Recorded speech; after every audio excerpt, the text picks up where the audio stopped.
ಯಾವ ಒಂದು ರೆಸ್ಕ್ಯೂ ನಿಮಗೆ ಸಿಕ್ಕಾಪಟ್ಟೆ ಕಷ್ಟ ಅಂತ ಅನ್ನಿಸ್ತು? ತುಂಬ ಪ್ರತಿಯೊಂದು ಹಿಡಿಯೋದು ಕಷ್ಟನೇ. 500 ಸಲ ಹಿಡಿದಿದ್ವಿ ಅಂದರೆ 500 ಸಲ ನಾನು ಸಾಯುವಂಥ ಪರಿಸ್ಥಿತಿನೇ. ಯಾಕಂದರೆ ಇದಕ್ಕೆ ಆ್ಯಂಟಿವೆನಮ್ ಇಲ್ಲ. Every time you are rescuing a snake, you are putting yourself in that situation. So 500 times ನಾನು ಬದುಕಿದ್ದೀನಿ ಅಂತ ಹೇಳ್ಬೋದು.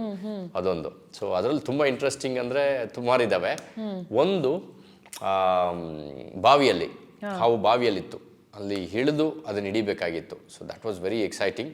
ಯಾಕಂದರೆ ಬಾವಿ ಇರೋದು ಒಂದು 15 ಅಡಿ ದೊಡ್ಡ ಬಾವಿಗಳಲ್ಲಿ, ಹಾವಿರೋದು 12 ಅಡಿ. ನಿಮಗೆ ಅಲ್ಲಿ ಆ ಹಾವೇನಾದರೂ ನೇರ ಮಲಗಿದ್ರೆ ನಿಮಗೆ ಜಾಗ ಇರೋದು 3 ಅಡಿ. ಅದೇ ಜಮೀನಲ್ಲಾದರೆ ನೀವು 4 ಅಡಿ ಸ್ಟೆಪ್ಸ್ ಹಿಂದೆ ಹೋಗ್ಬೋದು, ಇಲ್ಲಿ ಹಿಂದೆ ಹೋಗ್ಲಿಕ್ಕಾಗಲ್ಲ. ಅವಾಗ ತುಂಬಾ 20 ವರ್ಷಕ್ಕಿಂತ ಹಿಂದೆ ಒಂದು ಕಾಲು ಆ ಬಾವಿದು ಕಲ್ಲಿರ್ತದೆ ನೋಡಿ, ಕಲ್ಲು ಮೇಲೆ ಕೈಯಲ್ಲಿ ಹಗ್ಗ ಹಿಡ್ಕೊಂಡಿದ್ದೀನಿ, ಇನ್ನೊಂದು ಕಾಲು ನಮ್ಮ ಒಂದು ಏನಿ ಥರ ಇರ್ತದೆ ಬಿದ್ರದು, ಅದರ ಮೇಲೆ ಹಿಡ್ಕೊಂಡು ಹಿಡಿಲಿಕ್ಕೆ ಪ್ರಯತ್ನ ಮಾಡ್ತಾ ಇದ್ದೀನಿ. ಸೊ ಅದು ಕಚ್ಚಲಿಕ್ಕೆ ಬರ್ತಾಯಿದೆ, ಓಡ್ಲಿಕ್ಕೆ ಆಗೋದಿಲ್ಲ, ಮಾಡ್ಲಿಕ್ಕೆ ಆಗೋದಿಲ್ಲ. ಬಿದ್ದರೆ ನೀರಲ್ಲಿ ಬೀಳ್ತೀರ. ಅದು 15 ಅಡಿಯಲ್ಲಿ ತುಂಬ ಕಷ್ಟ. ಹಾವೇ 12 ಅಡಿ ಇತ್ತು. ಸೊ ಆ ಥರ ಒಂದು ಸಿಚುವೇಶನ್ ಎಲ್ಲ ಮಾಡಿದ್ದೀನಿ. ಇದರಲ್ಲಿ ಆ ಹಾವಿನ ಬಿಹೇವಿಯರ್ ನಾನು ಹೇಳ್ತೀನಿ. ಒಂದು ಜಾಗದಲ್ಲಿ 2 ಕಾಳಿಂಗ ಸರ್ಪಗಳು ಜಗಳ ಮಾಡ್ತಿತ್ತು, ಹೆಣ್ಣಿದ್ದು. ನಾನು 3 ಜನನ ಇಟ್ಟಿದ್ದೆ. ನಮ್ಮ ಮನೆಯವರು ಆ ಕಡೆ ಇದ್ದರು, ಸ್ವೀಡನಿಂದ ನನ್ನ ಸ್ನೇಹಿತರು ಬಂದಿದ್ದರು. ಅವರು ಗೌರಿ ಇನ್ನೊಂದು ಕಾಳಿಂಗ ಅಂದರು. ನಾನು ಅಲ್ಲಿ ಓಡಿದೆ.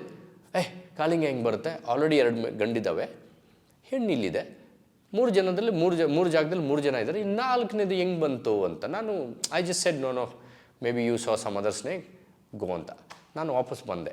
ಇಲ್ಲೊಂದು ಮರ ಇದೆ, ಮರದ ಮೇಲೆ ನಾನು ಕೈ ಹಿಂಗೆ ಇಟ್ಕೊಂಡು ನಮ್ಮ ಮನೆಯವ್ರಿಗೆ ಹೇಳ್ತಾ ಇದ್ದೀನಿ, ಶರ್ಮಿಳಾ ಅವ್ರಿಗೆ, ಇನ್ನೊಂದು ಹಾವು ನೋಡಿದ್ರಂತೆ, I don't think so it's a king cobra, maybe ಅವರೇನೋ ರ್ಯಾಟ್ ಸ್ನೇಕ್ ಏನೋ ನೋಡಿರ್ತಾರೆ, ಭಯಪಟ್ಟಿರ್ತಾರೆ, ಐ ಡೋಂಟ್ ಥಿಂಕ್ ಸೊ ಅಂದಾಗ ಹಿಂಗೆ ಕೈ ಇಟ್ಕೊಂಡಿದ್ದೀನಿ ಮರದ ಹತ್ರ. ಆಮೇಲೆ ಅವ್ರು 3 ಜನ ಮತ್ತೆ ಒಂದು 15 ನಿಮಿಷ ಆದಮೇಲೆ ಬಂದರು. ಬಂದಾಗ ಅಲ್ಲಿ ಇಷ್ಟು ಆ ಚೇರ್ ಹತ್ರ ನಿಂತ್ಕೊಂಡು, ಗೌರಿ ವಾಟ್ ಲುಕ್ ಅಂತಾರೆ. ನಾನು ಹಿಂಗೆ ನೋಡ್ತೀನಿ, ಇಲ್ಲಿದೆ ಕಾಳಿಂಗ, ಒಂದು ರಂಬೆ ಮೇಲೆ ಹಾಗೆ ಫುಲ್ ದೊಡ್ಡ ಸೈಜ್, ಲೈಕ್ ಇಷ್ಟು ದೊಡ್ಡದು. ನನಗೆ ಹತ್ರ ಫೋಟೋ ಇದೆ, ಮರ ಇಷ್ಟಿದೆ, ಅದು ಕೆಳಗಡೆ ಹಿಡಿಯೋದು ಫೋಟೋ ತೆಗೆದಿದ್ದೀನಿ. ಈ ಕಡೆ ಕಿಂಗ್ ಕೋಬ್ರಾ, ಈ ಕಡೆ ಮರ ಕಾಣಿಸ್ತಾ ಇಲ್ಲ, ಅಷ್ಟು ದಪ್ಪದ್ದು ಒಂದು ಕಿಂಗ್ ಕೋಬ್ರಾ. ಮರ ಅಂದರೆ ಚಿಕ್ಕದು, ದೊಡ್ಡ ಮರ ಅಲ್ಲ, ಚಿಕ್ಕ ಮರ. ಆ ಮರದ ಮೇಲೆ ಇದು ರಂಬೆಯಲ್ಲಿ ಕೂತಿದೆ. ಅಷ್ಟು 15 ನಿಮಿಷ ಅವರೆಲ್ಲೂ ಹುಡುಕ್ತಾ ಇದ್ದಾರೆ. ನಾನು 15 ನಿಮಿಷ ನಮ್ಮ ಮನೆಯವ್ರ ಹತ್ರ ಮಾತಾಡಿದ್ದೀನಿ, ಕೈ ಅಲ್ಲೇ ಇಟ್ಕೊಂಡಿದ್ದೀನಿ. ಹಾವು ಇಲ್ಲಿ ನಿಂತಿದೆ. 15 ನಿಮಿಷ ನನ್ನ ಕಚ್ಚಲಿಲ್ಲ. ಕಚ್ಚಬೇಕು ಅಂತಿದ್ರೆ that's the first time I saw king cobra that close. Oh my god ಅಂದ್ಬಿಟ್ಟು ಹಂಗೇ ನಿಧಾನಕ್ಕೆ ಕೈ ತೊಗೊಂಡು ಹಿಂದೆ ಹೋದೆ.